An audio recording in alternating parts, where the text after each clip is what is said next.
Mbalimaw an yakuma très urgent. Mbalimaw amboraka information tellement d'osro. Ko dogono dugu munu me bankas fanfela la. Kat lanche be accord signé ni Bina Jaraka mogowi. Malion l'air est très grave. Mbega kuma au fait wakati mina. Assimi Goïta beka Sadio Krefe sorasi chama de fana minena bitukuni bi lundi 26 mai 2026. Malion arrestation de beka kebi. Metla ka do détail ou là. Malion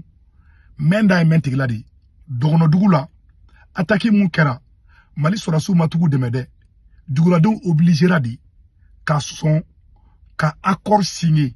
ka benka signé uni jatike wale mogo ni yonche bela jelen bo okodo ka fo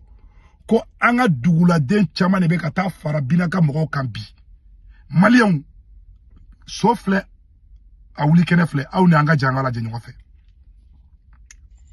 to so tan fe blend ngate am pekera jadisu ko mogo e bi billahi avec tout de antisu on de sera famo de sera ga on dem tisa ga on dem ibu wule ga de so na amba ga tuoti on fait na penga si alhamdulillah bi ko ni pena na on a beaucoup fondé kadam na banka ata fu logo fanfe sege fanfe kata fu buengoro kata fu be benga ga ko kata be fanfe ate be benga kese bine kelen do ate san woni pe be ate ambe sino ko herela mo wuli herela lesi to bon abela jele le médecin abela jele yayi beyayi abora abaka to murade bina abora ya fo abela jele yayi na fura ko anga dugula mo ye bengan kani jadisu yo koro e munyi o koro ku faraluka ne Mali sorasu be feka na san o le dugula mo de betara a fo jadisu nyana ko sorasu fle yan fe c'est-à-dire que ou be de kera ou be fala ou bebe bala Malion jonde ni ko kuntege Assimi Goïta de wake blakata dogono dugula kata fo dogono nyana antiseka awla kana aita fara jadisu ka Malion ne a video chamanka ma sene ka sigugan Yusuf Toloba bora ga kuma fo mogo malame parce que dobe mogo kolila mogo munu me mogo kola olu tse kana kuma ifamu ne ba fo halala horonde bekame mama beka Mali janfa akara ne sigu tungara yu akara Assimi Goïta yu akara jen mama yu mambe ka Mali janfa ala ka tigi to janfa ina na Assimi Goïta beka Mali demedi ko Assimi Goïta beka barake ko Mali ka tanya fedi ko Assimi Goïta klelendo aka bara konana ala ka Assimi Goïta sangorota ala ka Assimi Goïta ka kala mene ni mogo mogo ko kingete da Assimi Goïta ka ala ko be malu Assimi Goïta ni Assimi Goïta be tiede ka mais Assimi Goïta ben galon de kan abe fefe nyina ala kana sidama ala ka malu choko ka jugani Samuel Dotai bela jelenga foko amina ni halala doudi halala den de ba famia mais nyama den ta famu parce que nya iradi ni tiemba bulu ala ka sangorota ni galon ba bulu ala ka bi bana ne bora kumala aya dogono bora che bora ya kuma fo agogo dogono dugu fefe be bankasla ambe oro na ko bi ku be farla binaka mogoga bo abe wulisa ko di bar de be karame duma bo Mali dugula do ne be ka ta faru kan bi bo ne dugu fefe fleni no mago sera nunga demiseni fefe bo be marfa duma bu deme bina jara joy bina jara maliendi c'est pour cela ne segu tungara ni belle cerveau anya fa Assimi ngena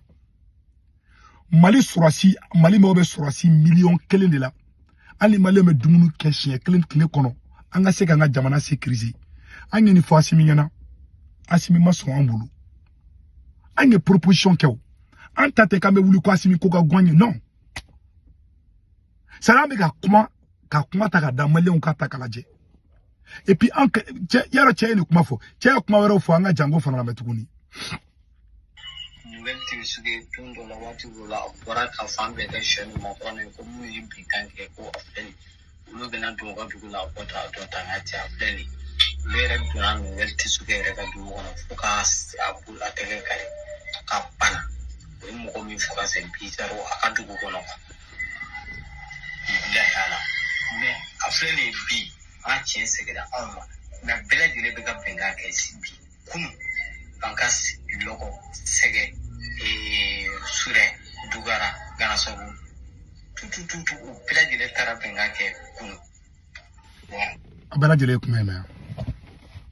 bebe gata benga ke pour ega lafia fe eka sonja disu talima ube armée wole ka dese armée teta ube surasu wole doso kele fanga tisi doso u seko ke doso kulela ka dese armée mana avion mana bon ni nunu tara fara jadi suka sa abe soroka wuli ko lula gushi iri susuka ko lu tara fara jadi suka amu sécuriser aya ba ku deme bon malien be ka ta ka da nyakoro est-ce que ni kele be se ka ban ou sigile mandala de amita seli ke kidal de adota botande mais ayta dokono dugu abe avion ta ka pan dokono dugu de kuna ka ta kidal ou be kidal kele ni malia depuis kidal ba molo wakati na ngo ka ta nu de ma banelu nim dokono nga dugu be jeni kuga mo faka mali sura sute tout deme chien kelente chien flatte chien sabate donso kulela avilo koro be ne avilo ke chien juli anga ka kana marfa di donso masa mais surasu blau moins surasu ka taka ka dugu la kana anga ka mada doso la anga ka mada VDP la o mais atse ka surasu fana déployer ay surasu recruter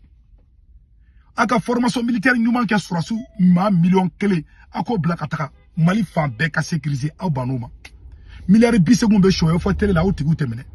asimi asomo blanc mali fan be sunguru baw batulu nyangu nunu avion fla avion saba avion nani avion compagnie médaille waru be la tien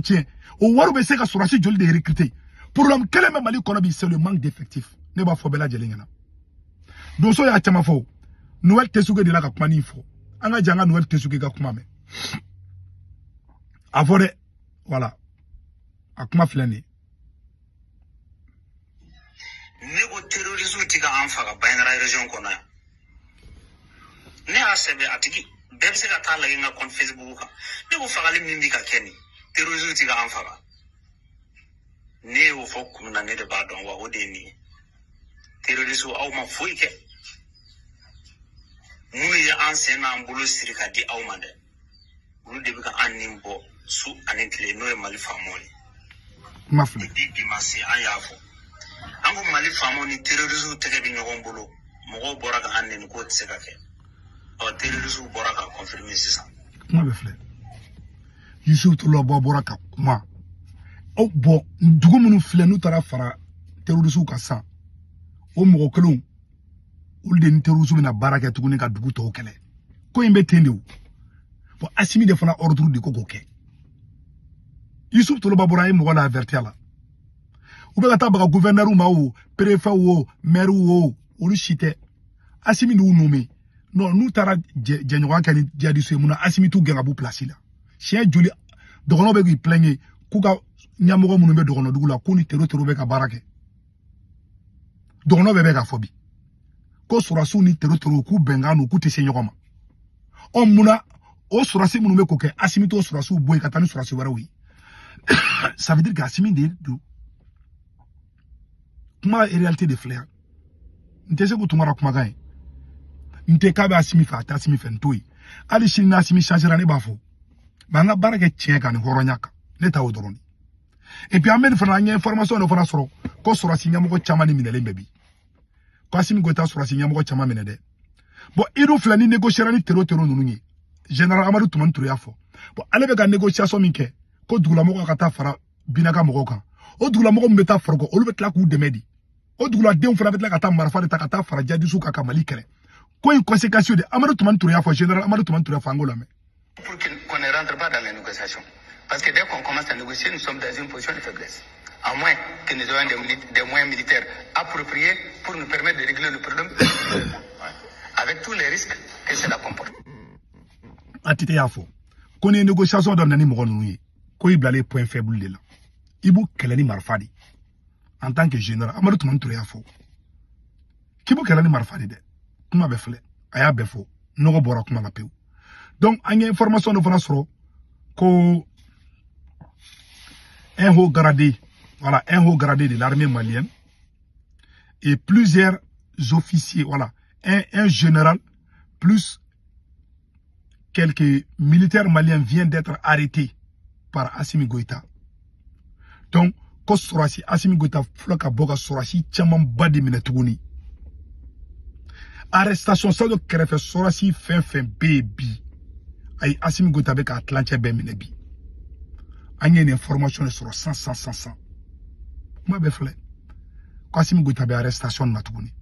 Mais arrestation, Johnny Minena. Amène enquête ko rokan. Amène la bono info ko fo bela jelengena. Donc, ambora ka nyoro di fonyana. Ubora tuguni ko beta selike kidal. Ni sinama ta selike kidal ambe bo kamade. Munu ya blaka capturer karambambulu. Kan galon teke mogo yi. Ante so made. Ode kundu malien akambe.